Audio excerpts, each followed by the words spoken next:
Hello दोस्तों, स्वागत है आपका हमारे यूट्यूब चैनल में। आज हम सीटेट में आए हुए प्रश्नों को डिस्कस करेंगे। ईवीएस के ये सारे जितने भी प्रश्न हैं, ये सारे इतने इम्पोर्टेंट हैं कि ये हर बार रिपीट होते ही होते। इन प्रश्नों को अच्छी तरीके से देखेंगे, एक एक ऑप्शन भी समझेंगे लगभग। तो पहले सवाल से स्टार्ट करते हैं। पहला सवाल हमारा ये है, नारियल डली हुई किसी भी करी के साथ उबला हुआ टेपिओका निम्नलिखित में से किस क्षेत्र का प्रिय भोजन है। इसको थोड़ा जूम कर देते हैं ताकि क्लियर दिखे। नारियल डली हुई किसी भी करी के साथ उबला हुआ टेपिओका निम्नलिखित में से किस क्षेत्र का प्रिय भोजन है। ऑप्शन आपके हैं, option number A Paschim Bangal, option number B Bihar, option number 3 Tamil Nadu, option number D Kerala. ये सीटेट 1 to 5 में 2019 में पूछा गया सवाल है। इसका ऑप्शन हो जाएगा option number D. Option number D,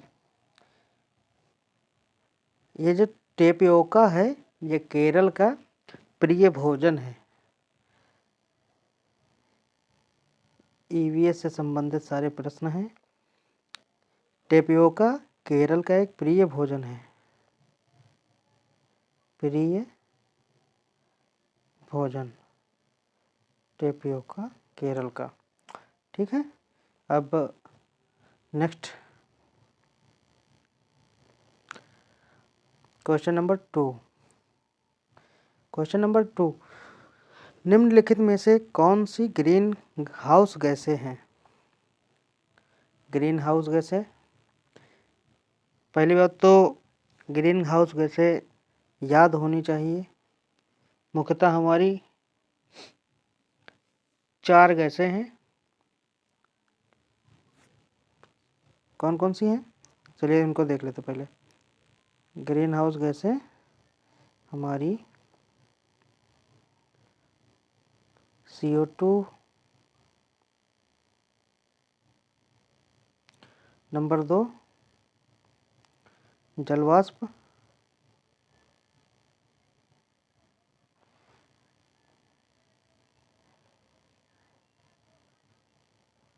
number 3 CF2 chlorofluorocarbon, और नंबर 4 N2O और हमारा ओजोन O3। ओजोन को किससे डिनोट करते हैं, O3 से। तो इसमें देखें कौन कौन सी हैं गैसें हमारी। मीथेन तो लिखे नहीं, लगभग सारे सही हैं आपके, सारे सही हैं। मीथेन,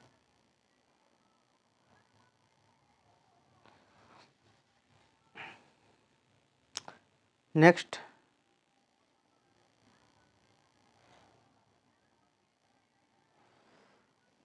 पीने के लिए सुरक्षित पानी को क्या कहते हैं। नंबर 1 पीने योग्य पानी, नंबर सी ताज़ा जल, नंबर बी आशुद्ध जल, नंबर डी नल का पानी। बताइए, पीने के लिए जो योग्य पानी होगा उसको पीने योग्य पानी कहेंगे। ऑप्शन नंबर ए।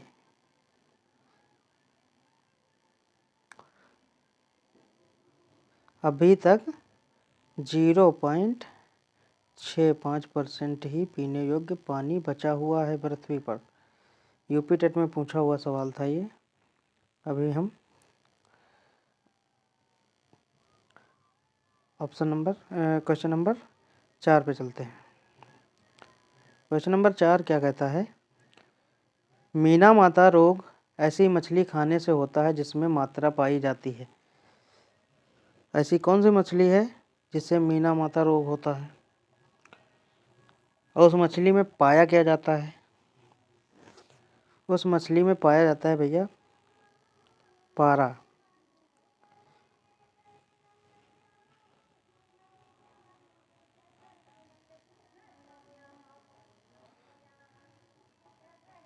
ऐसी मछली ना खाना भैया जिनमें पारा हो।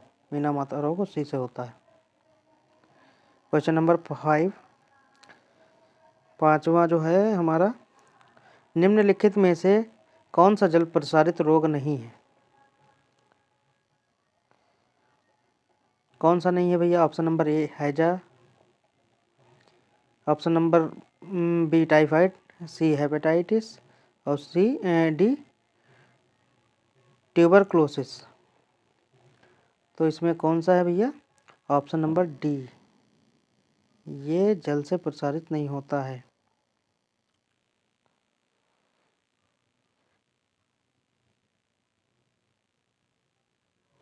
ये किससे फैलता है भैया? ये फैलता है सूक्ष्म जीवों से। सूक्ष्म जीवों से फैलता है, जीवों से। कौन कौन से होते हैं सूक्ष्म जीव? हमारे जीवाणु, विषाणु। ये कैसे जाते हैं? ये पानी जो पीते हैं हम लोग, उसी के माध्यम से ये शरीर के अंदर प्रवेश करते हैं, और जो पानी इकट्ठा हो जाता है हमारा, उसमें जो पनपने वाले मच्छर होते हैं, उनसे हो जाता है ये रोग। क्वेश्चन नंबर 6, प्रदूषण द्वारा उत्पन्न होने वाले रोगों के युग्म का चयन कीजिए। ऑप्शन ए है आपका कैट क्राई सिंड्रोम एवं मिनमाता, उच्च दाब, उच्च रक्तचाप, हाइपरटेंशन एवं मैरामसस। ऑप्शन सी मैरामसस एवं क्वासियोकोर। ऑप्शन डी मिनमाता एवं फ्लोरोसिस। तो आपका ऑप्शन इसमें कौन सा सही होगा? ऑप्शन नंबर आपका डी सही होगा। क्यों सही होगा? ये दोनों प्रदूषण से फैलते हैं, और जो इसमें मिनमाता है वो किससे फैलता है? वो मछली से फैलता है जिसमें पारा पाया जाता है। ठीक है,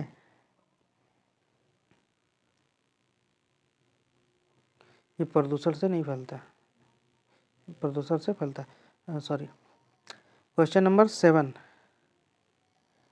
पृथ्वी का कितना भाग जल से ढका है? पृथ्वी का कितना भाग जल से ढका हुआ है? Option A 1/3, option B 3/4, option C 2/3, option D आधा। बताइए भैया, पृथ्वी का कितना भाग जल से ढका हुआ है? कितना ढका हुआ है भैया? ऑप्शन नंबर बी 3/4 आपका ढका हुआ है जल से। और इस भाग को कहते क्या हैं? इस भाग को कहते हैं भैया जनमंडल।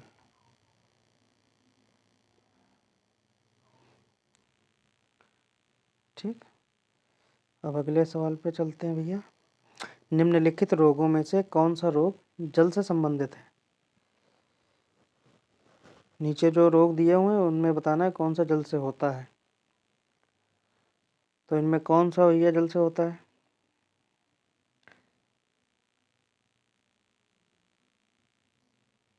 बताओ।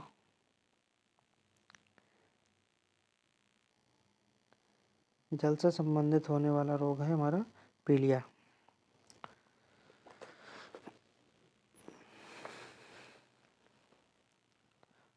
ठीक,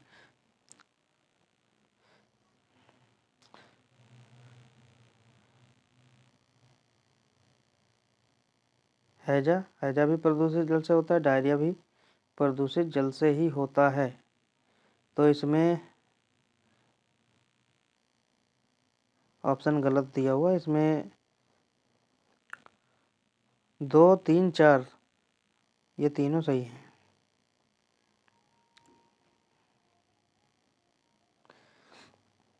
चलिए आगे बढ़ते हैं।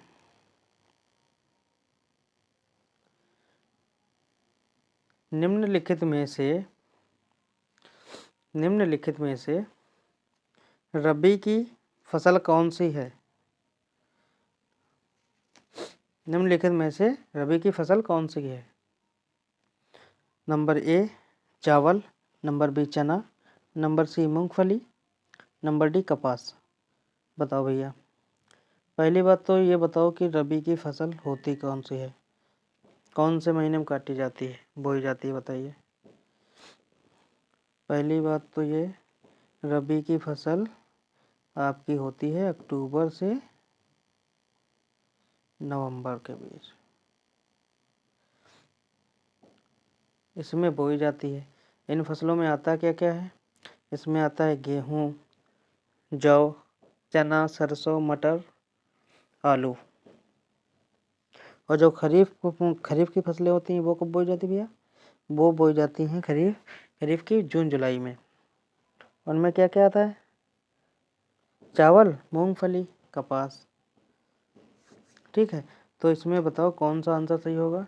इसमें आंसर आपका सही होगा बी, चना। ठीक, अब नेक्स्ट क्वेश्चंस। एक ये सवाल क्या कहता है? क्वासीपोरिकर नामक रोग की कमी से होता है। किसकी कमी से होता है भैया क्वासीपोरिकर? प्रोटीन की कमी से होता है। ठीक, इसमें क्या होता है? ये जब कम हो जाता है तो शरीर का संतुलन, जो संतुलित शरीर का विकास नहीं हो पाता है, संतुलित शरीर नहीं बन पाता है, हमारा शरीर का विकास नहीं होता है। ठीक,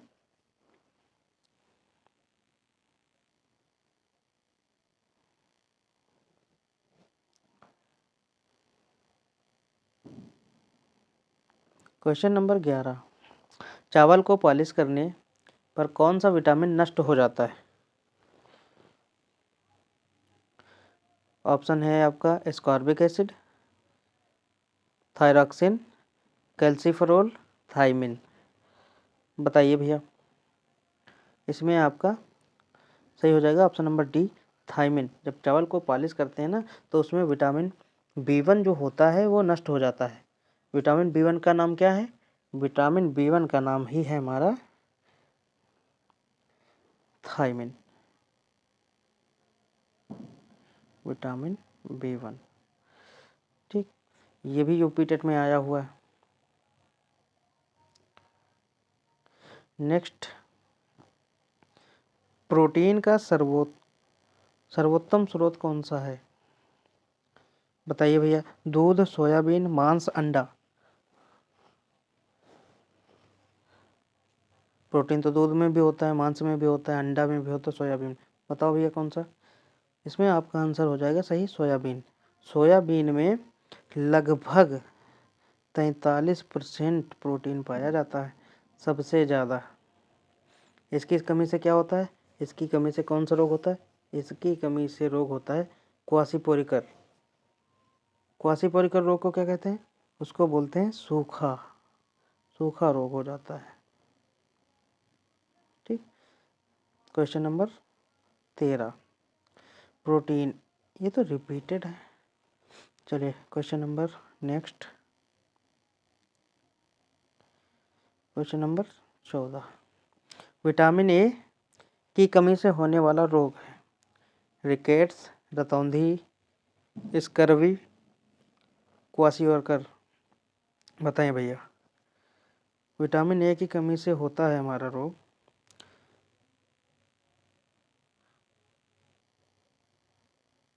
रतौंधी। इसका स्रोत क्या है? विटामिन ए का स्रोत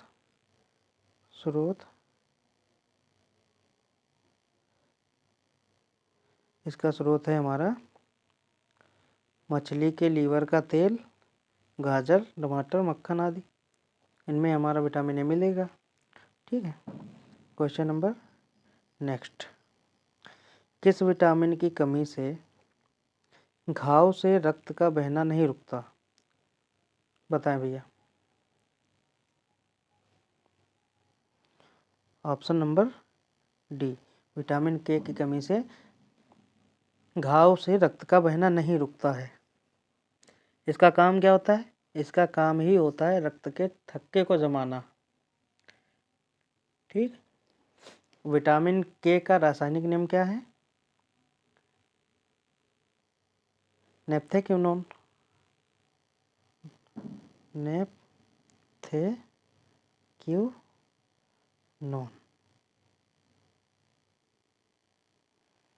का रासायनिक नाम यह है।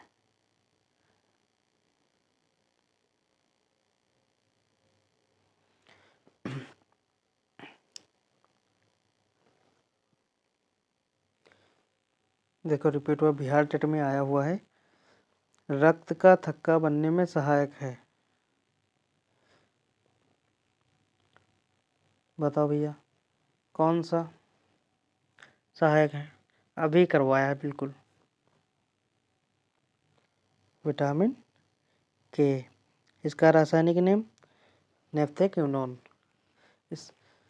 इसका काम क्या होता है? रक्त का थक्का बनाना। क्वेश्चन नंबर 17, यदि एक अध्यापक आलू, चावल, ब्रेड व शक्कर के उदाहरणों का सहारा लेता है तो वह क्या पढ़ाना चाहता है? बताओ भैया क्या पढ़ाना चाहता है?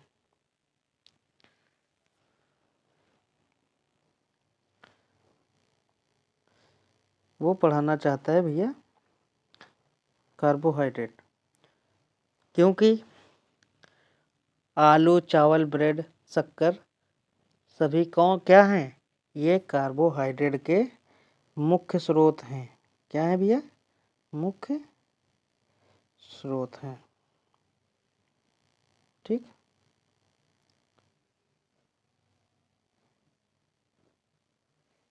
और प्रोटीन के स्रोत मांस, मछली, अंडा, सोयाबीन आदि।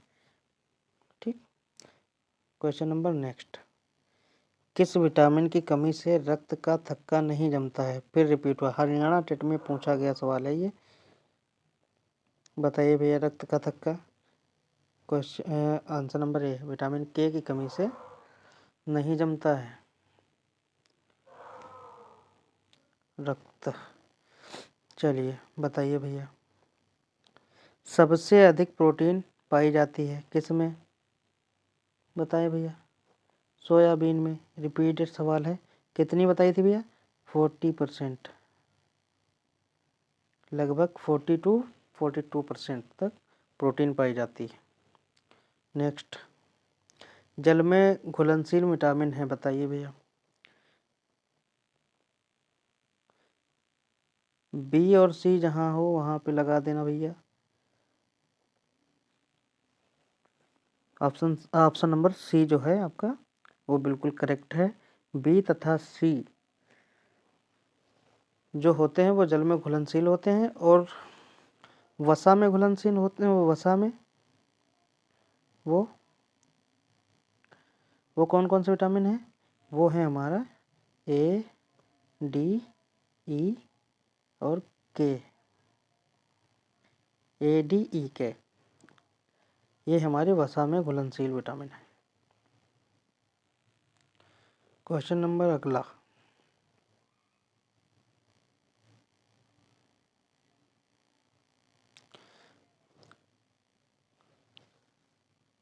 क्वेश्चन क्या कहता है? प्रोटीन बनाने में कितने एमिनो एसिड आवश्यक होते हैं? बताएं भैया कितने होते हैं?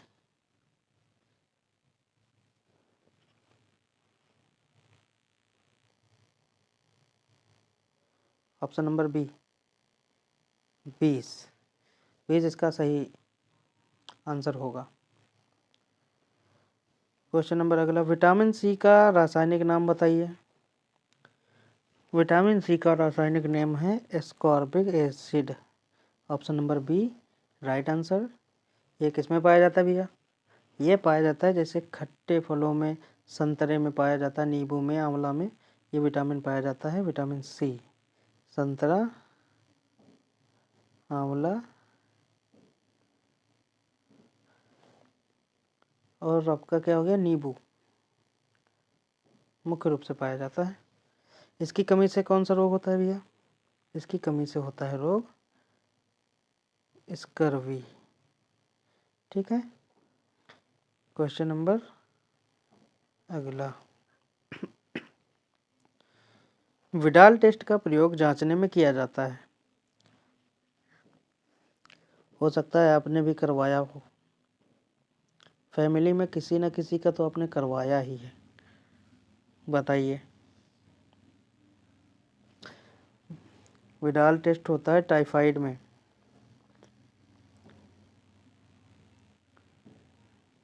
टाइफाइड को जांचने के लिए विडाल टेस्ट किया जाता है। क्वेश्चन नंबर नेक्स्ट, मनुष्य के शरीर के लिए ऊर्जा का मुख्य स्रोत है। क्या स्रोत है भैया बताइए? कार्बोहाइड्रेट। कार्बोहाइड्रेट ये हमें मिलता किससे है? ये हमें मिलता है चावल, गेहूँ, आलू और जो भी मौसमी फल हैं और गन्ना, शकरकंद, इन सब में हमको क्या मिलता है? कार्बोहाइड्रेट मिलता है। चलिए क्वेश्चन नंबर अगला, आयोडीन की कमी से होने वाला रोग बताइए। आयोडीन की कमी से कौन सा रोग होता है भैया?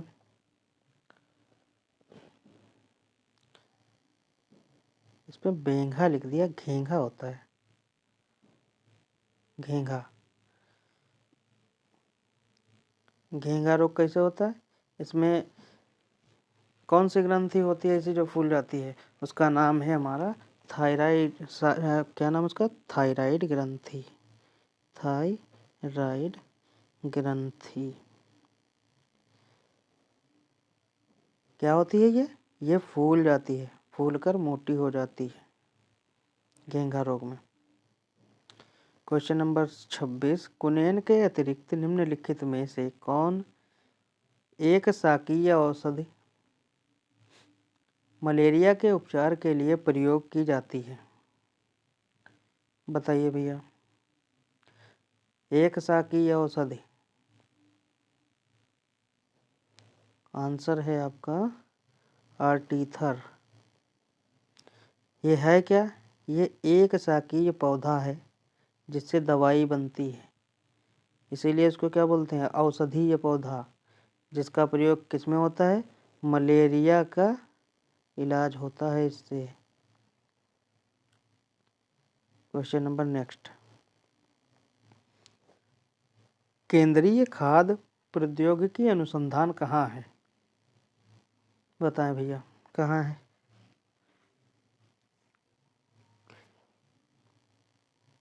ऑप्शन नंबर डी, मैसूर में है। मैसूर कहाँ है? मैसूर है हमारा कर्नाटक में, कर्नाटक। चलिए भैया नेक्स्ट, शहद का प्रमुख घटक क्या है? शहद का प्रमुख घटक है, बताएं भैया। शहद का प्रमुख घटक है फ्रक्टोज। इसमें तो है भी नहीं। ये रहा आंसर, आंसर नंबर डी। शहद का प्रमुख घटक क्या है? फ्रक्टोज। चलिए इतने मोस्ट इम्पॉर्टेंट क्वेश्चन थे हमारे ईवीएस के। अब ईवीएस का दूसरा जो चैप्टर है उसका नाम आवास है, उससे मैंने कुछ क्वेश्चंस उठाए हैं जो इम्पोर्टेंट है, जो लगभग रिपीट हो जाते हैं, लगभग रिपीट होते ही हैं। इनमें से एक या दो हमेशा मिलेंगे आपको एग्ज़ाम में। चलिए देखें।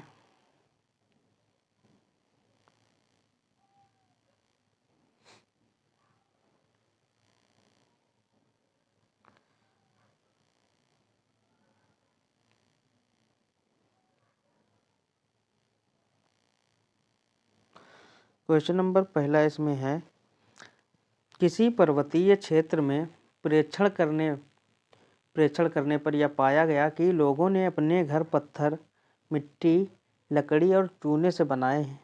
यह घर 2 मंजिले हैं। नीचे की मंजिल पर जानवरों को रखते हैं तथा जरूरत का सामान भी इकट्ठा करके रखते हैं। वह स्वयं पहली मंजिल पर रहते हैं। सभी घरों की छतें समतल हैं, मतलब बराबर हैं, तथा इन्हें पेड़ों के मोटे तनों से बनाया गया है। यह पर्वतीय क्षेत्र नीचे दिए गए किस प्रदेश का भाग है? बताएं भैया। इसके जो ऑप्शन है हमारे मेघालय, जम्मू और कश्मीर, हिमाचल प्रदेश और अरुणाचल प्रदेश। बताएं भैया। इसका आंसर है हमारा जम्मू और कश्मीर। किसमें? लेह में। ठीक है, ऐसा क्यों करते हैं ये लोग? कोई बता सकता है? कमेंट करके बताइएगा। कमेंट करके बताइएगा ऐसा क्यों करते हैं लोग। क्वेश्चन नंबर दूसरा, गोलकुंडा किला किसने बनवाया? बताएं भैया। गोलकुंडा किसने बनवाया?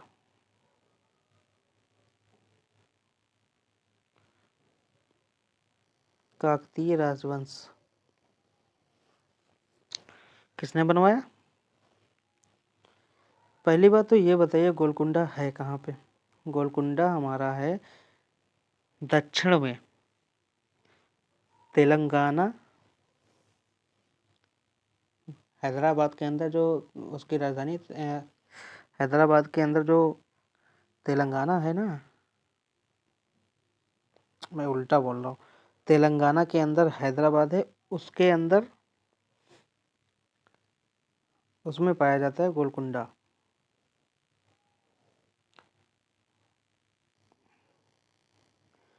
क्वेश्चन नंबर नेक्स्ट, निम्नलिखित का अध्ययन कीजिए। किसका अध्ययन करना है भैया? देखिए, सेम टू सेम ऐसे ही सवाल आते हैं जैसे मैं इसमें आपको दिखा रहा हूँ। सेम टू सेम यही सवाल मिलने हैं आपको, कोई दो राय नहीं इसमें कि यही मिलने हैं। और इस बार भी ऐसे ही आए थे, इतने बड़े बड़े ही आते हैं। कौवा पेड़ की ऊंची डाल पर अपना घोंसला बनाता है। इस घोंसले को बनाने में कई प्रकार की चीज़ें, यहाँ तक कि लकड़ी की शाखाएं और लोहे के तार भी होते हैं। एक चालाक पक्षी भी है जो अपना घोंसला नहीं बनाता और कौवे के घोंसले में अंडे दे देता है। बेचारा कौवा अपने अंडों के साथ इन अंडों को भी सेता है। यह पक्षी कौन सा है?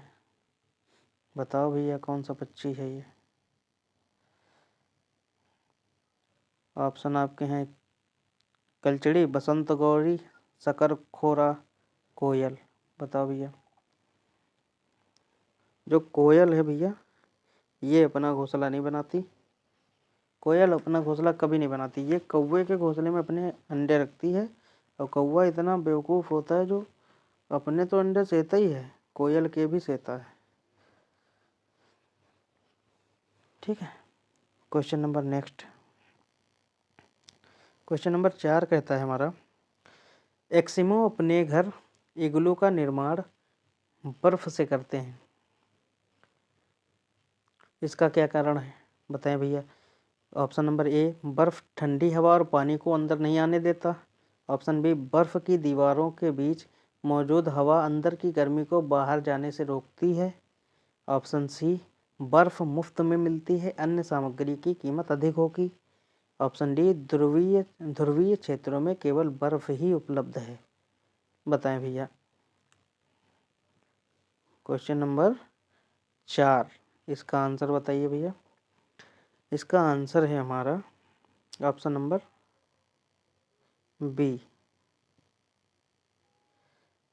बर्फ की दीवारों के बीच मौजूद हवा अंदर की गर्मी को बाहर जाने से रोकती है।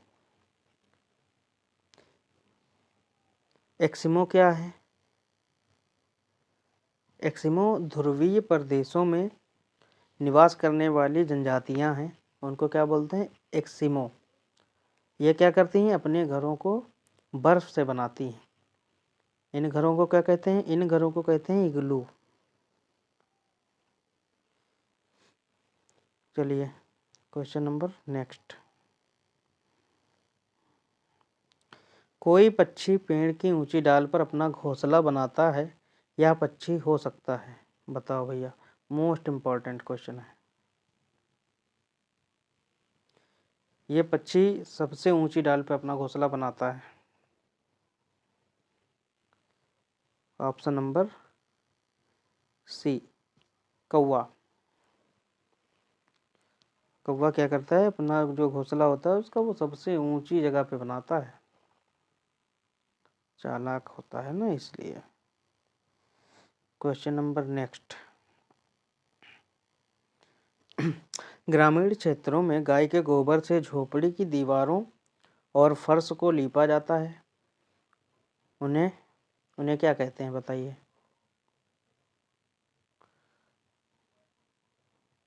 फर्श को लीपा जाता है, उन्हें कीटों को दूर रखने के लिए, चिकना और साफ बनाने के लिए, खुरदरा बनाकर घर्षण बनाने के लिए, फर्श को प्राकृतिक रंग देने के लिए। बताइए भैया।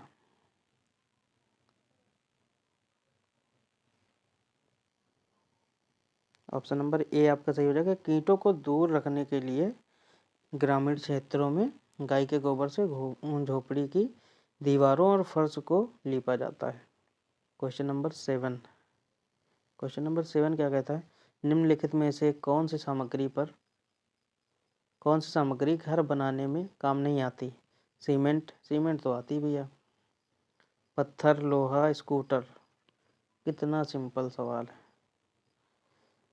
ये तीनों तो भैया घर में यूज होते हैं। स्कूटर भैया परिवहन का है। Question number 8। बंदर, शेर तथा चूहे के घर क्रमशः हैं। क्रमशः का मतलब समझते हैं? क्रम से बताना है। घोंसला, घोंसला तो भैया इसमें होगा ही नहीं, ये तो बिल्कुल खत्म। गुफा, बिल एवं पेड़ है, तो ये घर तो इनके ही हैं, लेकिन इनका क्रम गलत है, तो ये भी गलत हो जाएगा। पेड़, बंदर पेड़ पे रहता है, शेर गुफा में रहता है, चूहे बिल में रहता है। ऑप्शन नंबर सी आपका करेक्ट आंसर हो जाएगा। Question number next. निम्नलिखित में से कौन सा पक्षी स्वयं के नीड़ का निर्माण नहीं करता? स्वयं के नीड़ का निर्माण नहीं करता। नीड़ का मतलब क्या होता है? नीड़ का मतलब होता है घोंसला। अभी मैंने बताया था कि कौन सा पक्षी अपना घोंसला नहीं बनाता है।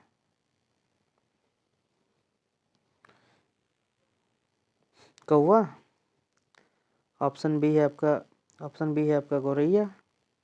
ऑप्शन बी है कोयल, सी है गौरैया, डी है बुलबुल। बताइए भैया। अभी बताया था आपको कि कोयल अपना घोंसला नहीं बनाती, ये अपने अंडे कौवे के घोंसले में रख देती है। कौवा इतना मूर्ख होता है जो इसके अंडे को अपना अंडा समझ के उनको भी सेता है। तो ये सेशन यहीं पे समाप्त करते हैं।